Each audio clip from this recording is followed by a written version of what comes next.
Mugamba mti abagala balungi abeekumira kusenga Faith 256 mbaniriza ate nate olunaku olwaleero kansubira muli bulungi era nje musinzira okubeera nga mundaba oba nga mumpuliriza. Munnange olunaku olwaleero tugenda kwogera ku bintu ebiyimisa abasajja naddala nga tomukutteeko ng'omuli awo bubeezi katugambe muli bafumbo muli waka naye ng'omusajja buli bwakutunuulira bw'ati mukwano omukira guyimukirawo n'abeera ng'alobooza ku nnakyagaba we mugende mubeere nga mukibbusa. Biki ebyosobola okukola ebisobola okuyimisa omusajjawo embolo ne yeereega n'abeera ng'awulira ayoyammana mu kaseera ako.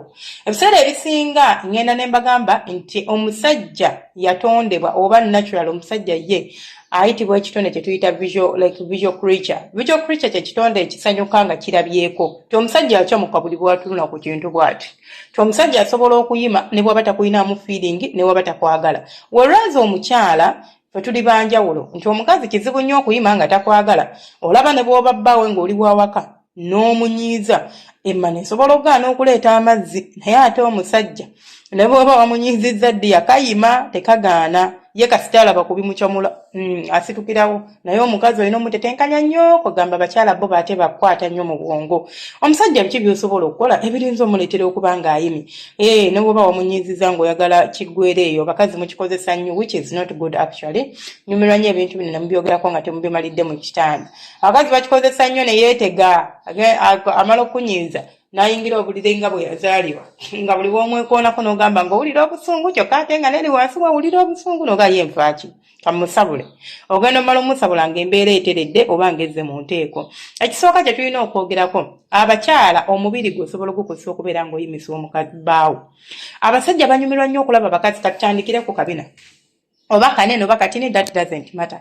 Naye example enyangu gye nninza okuwa ninza jjo kuwanga omukazi atudde nti atudde ku ntebe oba atudde ku booda ng'ali mu position yetudde wabula ng'akabina ke wano eno ng'ovudde ku mugongo awo wekatandikira empale gy'ayambadde esseeko wansi kati nga empataanya y'akabina eyo erabika oba oluguudo lw'akabina olwo naye ng'ate si luwanvu nnyo kuyingira eri kubanga olujja mu mutama luyina kubeera ng'akabina kabiipinga bubiipinzi kati wano waggulu waneeno amabina we gagattira oba amataka we gagattira awo waliwo olulayini olwo omusajja buli bwalutunuulirako ye bijja mu birowoozo biba birala aba atunulawe bati ng'alinga alaba ekituli ky'emmana era aba yaawo ajja kuyoyezaawo kuzina n'omukira guba gujja situkirawo nga tewali gw'otumye. Olaba omusajja atunuulira mukazi ng'ali ku booda n'ayima. Bino bye mbagamba mukwano mbirinako obujulizi nze mbadde n'abasajja ab'enjawulo mikwano gyange ne kaakati nti njogera nabo nze omuntu osobola okubuuza ekibuzo nga munange oli mukwano gwange naye kineeno nanga ashisenga leka nkubuulire munnange abasajja ebyo ebintu bibayimya. Ekirala ekisinga okuyimya omusajja ge mabeere. Amabeere g'abakazi gayimya abasajja. Goyambala bulungi ka blouse ko n'okambala naye ng'amabeere gali bweru oba kateeteeyi oba ka blouse doesn't matter n'okambala ng'ennywato ziri munda naye nga biifu wano waggulu anyirira ate n'ekyate weerabira teekawo ka oyiro kushana nawo bw'oti oba tewanyirira tewasikiriza olina okusigawoko ka oyiro ne wabeera nga wanyirira amabeere mugayigiriza ogasiga ka oyiro ate kigayamba nako bayizawe okubeera nga gagejjagejjamu n'okufaaminga. Munnange omala nabo osiigako ku mabeere go bw'oti oyiro kati bw'ogateeka mu kaleega ne gasituka bulungi wano we gatunula wano omusajja bwe bwatunula mu kifuba kyo yaba alabira ddala obulamu nga bujja. Ekisooka bwe gaba geegasse bulungi nnyo ng'alina engeri gye gatuula wano mu kaleega waggulu oba wano mu kifuba omusajja ne gamucamula naye ate we gaba nga geeyawudde kubanga amabeere tulina ag'ebika eby'enjawulo ago twagasomako dda gw'ataasobola funa mukisa gulaba vidiyo baguwuliza audio eyo osobola okukebera kusenga Faith 256 oba nga si ogisanze ku YouTube ojja kubeera ng'ofuna omukisa ogusoma oba ogulaba ku bika by'amabeere. Munnange waliwo amabeere nga go geeyawudde erimu litunula eno eddala litunula eno kyayinza nawe oba litadde mu kaleega n'olisitula ligenda kuleka kalayini wakati wano kati omusajja naddala ng'obadde oyoza ebintu n'okutama bw'oti oba ng'abadde atudde awo n'ova ku ntebe n'ojja n'okutama kumpi naye n'alingizaako mu bbeere bw'ati ayayaya eri wansi mutaka atabukira ddala era oba osobola okubeera ng'omuyimisa mu mbeera efaanaganako bw'etyo. Neewalala ku mabeere ekikyamula abasajja olaba waneeno ng'oyambadde akaleegako naye mu sayizi muneeno nga mu sayidi y'enkwawa awo amabeere ago ge tulekayo ebbali ago anti jjukira akaleega tikakavalinga konna posiko ng'oyambadde bob top kati kalina engeri gye kalekayo space ne libeera nti eno ebbeere lirabika wano mu saizi muno. Kati oba wasiizeko ka oil buli bw'ogira bw'oti omusajja n'alaba wayambadde ka blouse ko kamusalankwawa, wayambadde akateeteeyi kamusalankwawa oba ka sleeveless, nga mu butuufu omusajja olinga mulaga biifu ajja kuyima mu bbanga ttini nnyo omukira guba gwasituse dda ng'era ye tabitegeera. Ekiwato ky'omukazi kiyimya omukyala. Olaba bw'oyambala akagoye kenniza okugeregereza akangu, akagoye ke tuyita bu crop top, n'oyambala bulungi nnyo ka crop top ko, jjukira tekatera nnyo kujja kubikka paka eno yonna, tekabeera nga t-shirt. Nti ne woba okambadde nga katuukira ddala paka ku mpale yo gy'oba oyambadde, ogenda kwesanga nti waliwo wano ka space akasigalawo. Kaspeesa akasigalawo akaako omusajja buli bw'akatunuulira bw'oti oba ng'otambula oba ng'okola kiddiya tomuleka kyekimu omutambulire mu mutima onaona oba nga amunyigaanyiga akuba obufaananyi awo n'asooka akulaba nga akutte mu kawato bw'ati n'akulaba nga omutuddeko nga weenyoola n'akulaba nga aleeta zimaŋŋweno n'akulaba nga akutadde mu kabuzi nga yaawo mu butuufu alina kusitukirawo dakiika emu bbiri omukira guba gwatandise dde okubeera nga gutandise guyimuka bagugwa ng'awulira obusungu wansi mu mpale ayagala kubeera ng'afumita muntu. So ne bw'oba nno nga munnange tuyambadde ka crop top olaba buno obuceeceeyi bwe twambala oba bu blouse olaba bu blouse bw'oliza okwambala nga kakukwata bulungi nnyo kati obanga Katonda yakuba kafigako kalungi ng'akabuto kakimala omusajja oba osobola omukozesa ensobi mu mbeera etyo.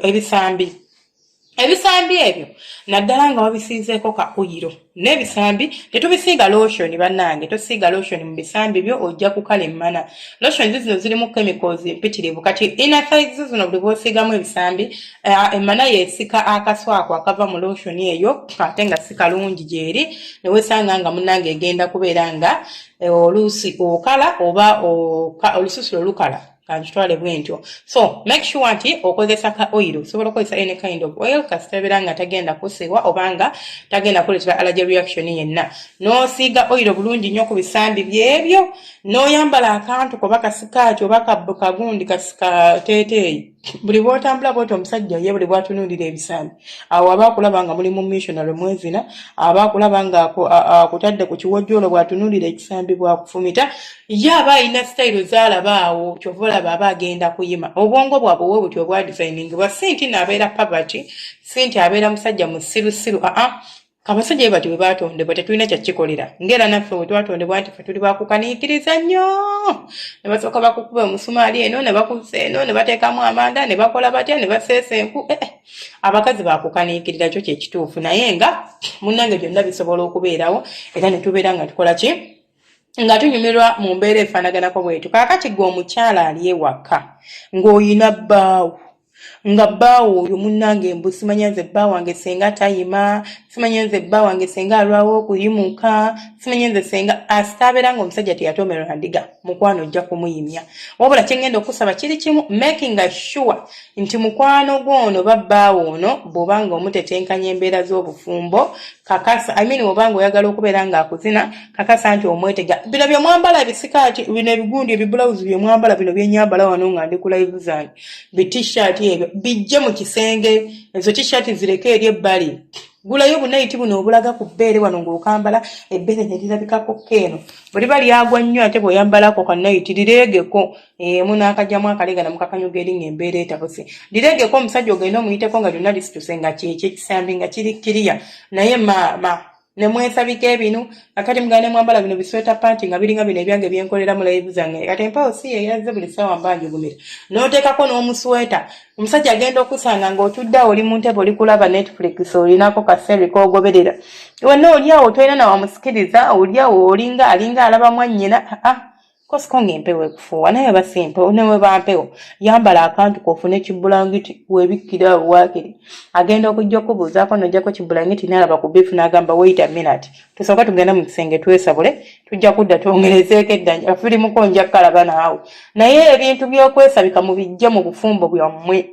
Ebyo tebisikiriza musajja, teri musajja anyumirwa mukazi nga yeesabise. Abasajja banyumirwa abakazi nga akulabako awo ng'onyirira. Emimwa giyimya omusajja buli bw'omitako n'onyirira ne weekomba ku mimwa bananga omusajja osobola okumuyimya ensingo y'omukazi eyimya omusajja gwe kasita obeera ng'omanyi tilting ensingo oba ng'omanyi ogipositioninga banaye n'olyoka ogiraba otyo oba wasibye emiguwadyo braids nga zinyirira n'olyoka ogiraba otyo obeera ng'asika braids ezizza emabega banaye n'alaba omusuwa n'awulira nga yeereega eri wansi mu mpale yonna ng'ekintu kitabuse nsigadde eza Senga Faith 256 tamwerabira ku subscribinga tulina tiktok account osobola okuyitayo n'obeera ng'otufollowinga tukola live zaffe Monday to Thursday ku makya emisana n'ekiro live y'ekiro ebeera essaawa 2 oba 3 ez'e Uganda ate live y'emisana n'ebeera essaawa 7 ey'oku makya n'ebeerawo essaawa 2 naye oluusi ekyukakyuka mu ng'eyaleero ngenda gikola bukozi baagala nnyo omukama abankumire ate era abanjagalire temujjanga okwo.